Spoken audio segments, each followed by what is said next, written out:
Bismillah, alhamdulillah, wassalatu wassalamu ala rasulillah wa ba'du. Pemirsa Cendekia TV yang dirahmati Allah Subhanahu wa taala. Siapa yang ingin putra-putrinya hafal Al-Qur'an di usia dini? Setiap dari kita pasti menginginkan anak-anak kita, putra-putri kita semuanya bisa hafal Al-Qur'an di usia dini mereka. Karena apa?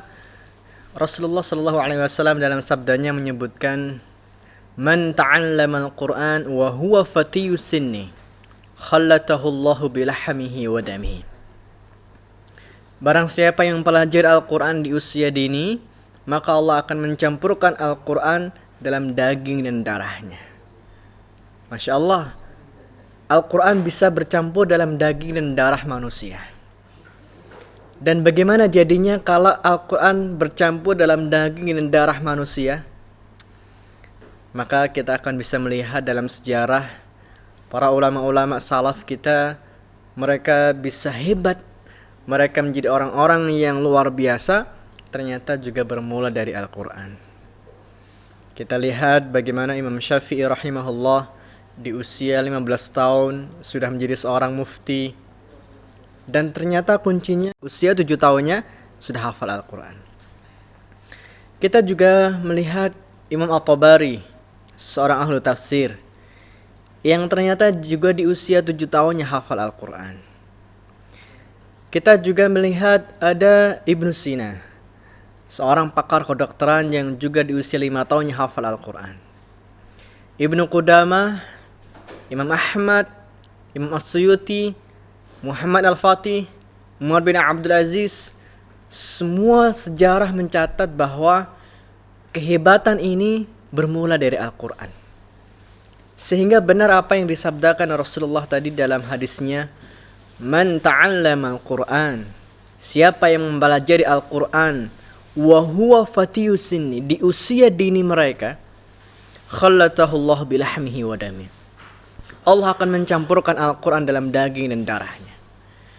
Sehingga inilah kenapa Al-Quran harus dipelajari sejak usia dini.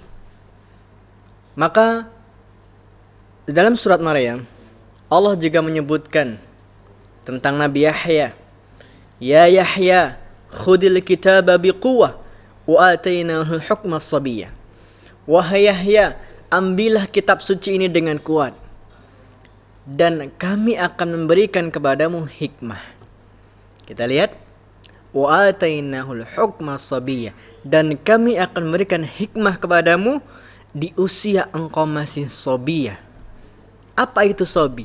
Sobi usia bayi, usia balita. Dan di sinilah siapapun yang senantiasa mempelajari Al-Quran di usia dini, Allah berikan hikmah. Dan siapa yang Allah berikan hikmah, maka sungguh dia telah diberikan kebaikan yang banyak. Allah berkata dalam surat yang lain, "Wa may yu'tal hikmah faqad utiya khairan katsira." Dan barang siapa yang Allah berikan hikmah kepadanya, maka Allah akan memberikan kebaikan yang banyak kepada mereka.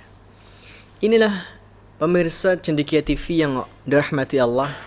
Sehingga kenapa kita harus memulai pendidikan Al-Quran sejak usia dini, bahkan sejak dalam kandungan seorang ibu. Karena dalam proses penciptaan manusia disebutkan, "Waja'alna lakum as-sam'a wal absar wal af'idah."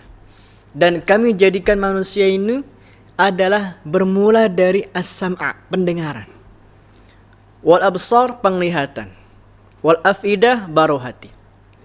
Sehingga di sini Allah mengawalkan kata as-sam'a, pendengaran. Dan ternyata janin dalam kandungan seorang ibu itu sudah bisa mendengar dan sudah mulai mendengar apa yang menjadi pembicaraan oleh orang-orang yang di luar.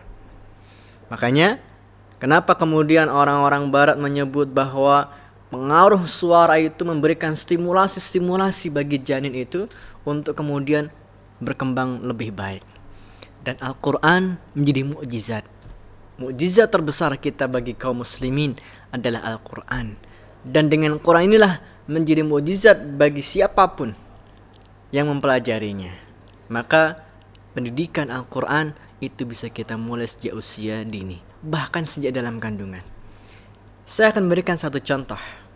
Satu keluarga yang dia mempunyai 3 anaknya, semuanya hafal Al-Quran di usia dininya.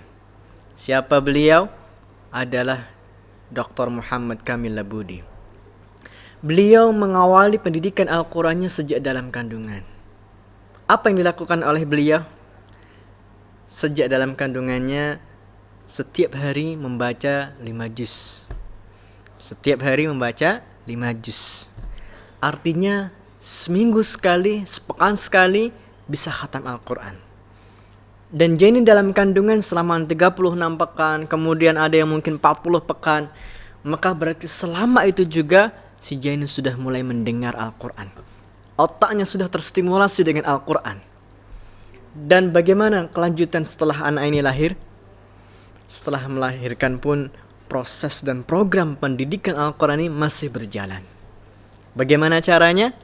Caranya adalah tetap dibacakan Al-Quran dalam satu hari sebanyak 5 kali di juz 1 di bulan itu. Contoh, anak kita lahir di tanggal 1 bulan Januari. Maka di tanggal 1 Januari ini kita pendengarkan dia juz 1 selama 5 kali. Masuk hari berikutnya masih juz 1 selama 5 kali juga dalam satu hari. Dan sampai 1 bulan berikutnya 30 hari.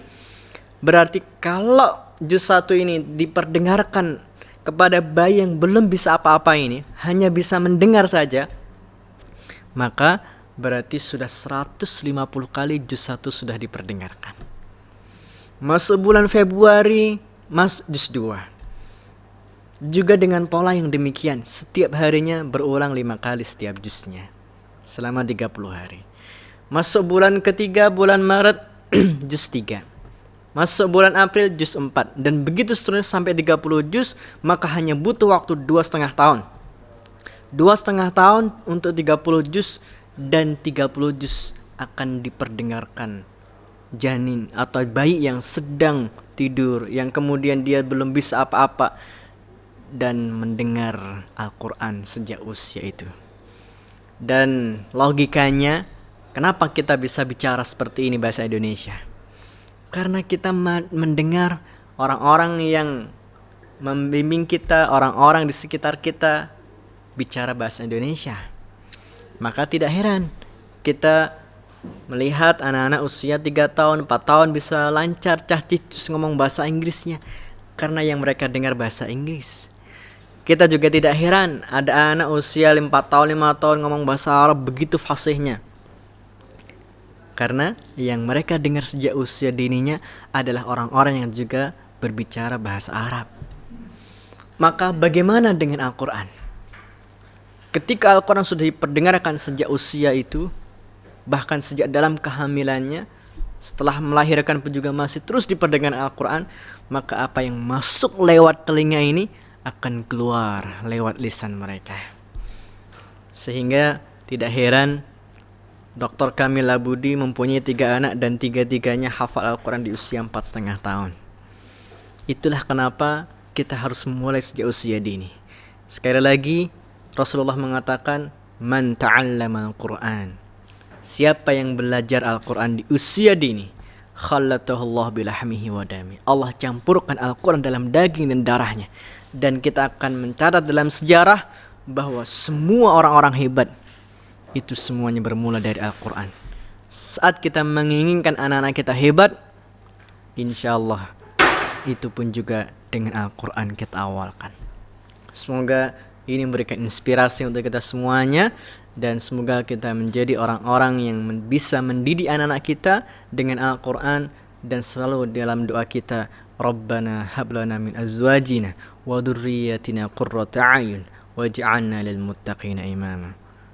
Wassallallahu ala sayyidina Muhammad. Wassalamualaikum warahmatullahi wabarakatuh.